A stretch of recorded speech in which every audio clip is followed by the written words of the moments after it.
Warning, this video contains bad language after 2-minute mark.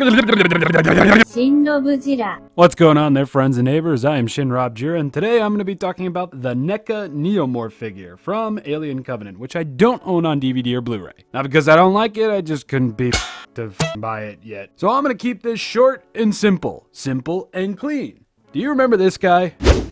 They are essentially the same figure with a few different little qualities about them. Let's go over those. So the Neomorph. From its conception, the Neomorph or the Belugamorph or the Beluga alien, whatever the heck it was called in Prometheus but wasn't used, it was essentially supposed to be this very minimal bare bones xenomorph. Just with, a couple of different things that David would eventually add into the xenomorph genome. So when it comes to NECA's Deacon figure, there's a lot of similarities between the two, but they're not exactly the same exact figure. One of the major differences being that this guy has 2 replaceable heads, and he's got more articulation, and a tail, and back spikes. Okay, yeah, my statement before is starting to sound like a horse load of shit. Oh lord! Alright, you know what, I might as well just cover articulation. Arm, out, swivel, elbow, in and out, swivel. The hand, bend forward, bend in, swivel. Same on the other side. Head, can go back, can go forward. Slight bend forward at the torso, major bend backward at the torso. And as per usual, kick up at the leg, thigh, double bend at the knee, and a swivel. Bend up and down at the toes. And would you just look at that movement for the feet? Dear God, it can accomplish so much, and it can point down and point forward. This guy's got somewhat of a crappy bendy wire in the tail. I feel like this could have been glued down a little bit better. So yeah, pretty basic stuff. Now let's go into his additions. Oh! And this is the Neomorph's alternate head with the opened mouth and, as you can see, a tongue. Ah, camera flash. So helpful in moments like these.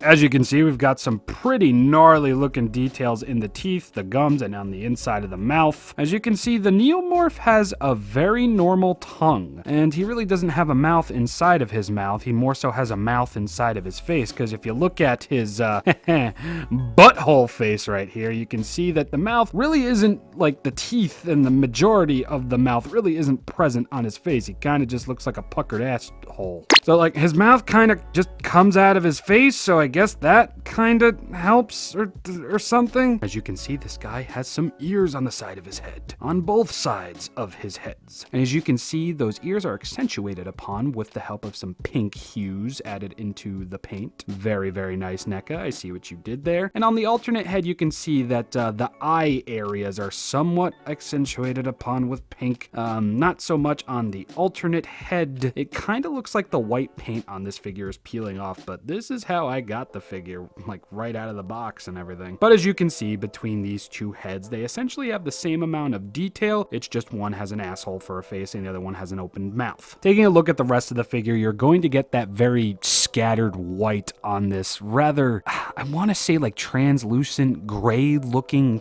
figure, like translucent gray plastic looking base for the figure. It's a very interesting paint job from NECA. Definitely not what I was expecting. In fact, when I first saw the movie, I don't think I even had this figure yet. I was expecting like a matte white figure. And I'm not against NECA doing that if they want to, but I am very much happy with how they handled the paint on this guy.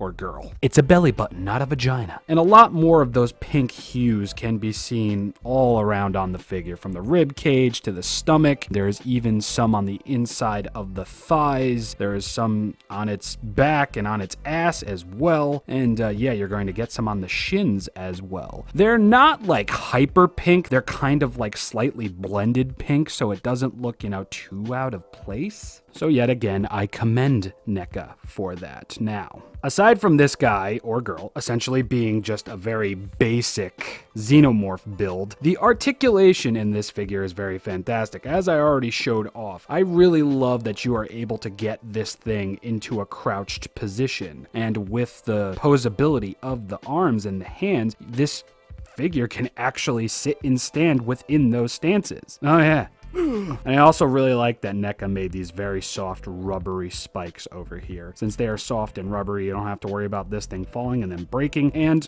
when you pose the head all the way back, they will spread out so you can get a cool pose like so. And I believe that was done mainly for the fact that this creature in the movie really doesn't spend much of its time standing upright. I mean, there is that one scene in the movie right before, well, right after he rips some lady's head off, that, yeah, he is standing upward like so. But for the most part, the Neomorphs, they are crouched down like so. NECA built that into the figure very, very nicely. Oh yeah, this little eyesore came with this figure as well. This is the Backburster or the Neckburster, depending on which Neomorph this is. Basically, this is what the Neomorphs look like when they first hatch out of their human meat homes, I guess. I don't know what happened with these back spikes over here. They got really discolored. But that didn't happen with the tail for whatever reason. Now, you're not going to get any major articulation out of this thing. This is soft rubber and all that. All you're going to get is just the legs, and that's going to help you pose this thing, but it's not going to help you much because this thing can't stand to save its life. I mean, it kind of looks like Rubber Johnny. Aphex Twin fans?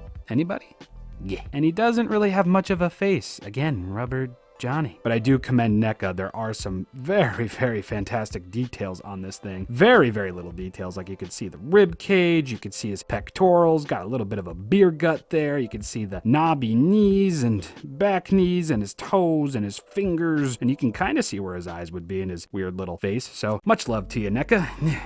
Oh yeah, and I gotta do one of these, hold on. So Funko was nice enough to give us their own version of the Neomorph, and here is the little hatchling Neomorph. No blood included for whatever reason, but this is cute, this is nice. This is the matte white that I was expecting with a little bit of like this oily brownish gray that was slathered on this thing. I would know. I mean, look at how clean his forehead is, and then look at the rest of his head. Yeah, this shit was wet when I got it out of the box, so I went like, and yeah, it just kind of came off. So watch out next time, Funko. That's a problem. But overall, I think the detail on this thing is really, really nice. Again, toes, fingers, rib cage, spikes, back of the head, ears, wrinkles around the mouth, and teeth. Very, very nice. But of course, you know, this is too small to be a Funko figure. You gotta get what the boy came with, and that is the bigger Neomorph. And again, the front of his head is very, very clean. The side and the other parts of it isn't very clean, and his skin really isn't all that clean either. Funko, the next time you do something like that, make sure the paint isn't wet inside of the box, because that was a problem. But other than that, you're going to get some fantastic detail on this thing. I mean, I wanted a Neomorph Funko Pop, and I got it. And oh yeah, that's the only articulation you're gonna get out of this, and the neck, and that's pretty much it. It's a Funko Pop. What are you expecting? Why are you expecting fucking articulation? You shouldn't.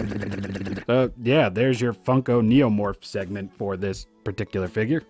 So with NECA's Neomorph figure, you're going to be able to get a lot of crazy poses out of this figure. He's around the normal height of a NECA Xenomorph figure, from the Alien Covenant line at least. This guy is rather small for a NECA Xenomorph figure, actually. But when compared to the SH Figuarts Big Chap or the NECA Atomic Blast Godzilla 2019 figure, he sizes up pretty decently. And hey, if you got a stand, you can get him into a slew of other crazy poses as well. The NECA Neomorph figure is nothing to scoff about. Beautifully detailed, awesomely painted, great articulation, and much like his deacon brother, or her deacon brother, or his or her deacon brother slash sister, it's essentially just a bare bones Xenomorph figure. And that's pretty much it. I apologize for taking so long to get this figure review out. Figure reviews have just been a little bit hard to do right now because I am somewhat crippled in my left arm. But with it getting better, I was finally able to get this thing done. So anyway, I hope you enjoyed. Unfortunately, there will not be a figure review next week because most of next week I am going to spend preparing for Godzilla season. But you guys can wait for a post about that in the future sometime next week.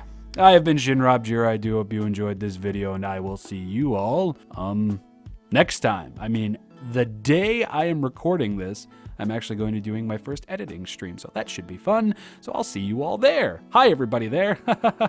This is meta. Anyway, bye, everybody. Yeah, see ya. Well, it's been nearly a month, and we are tired of waiting for our review to come out. How long do you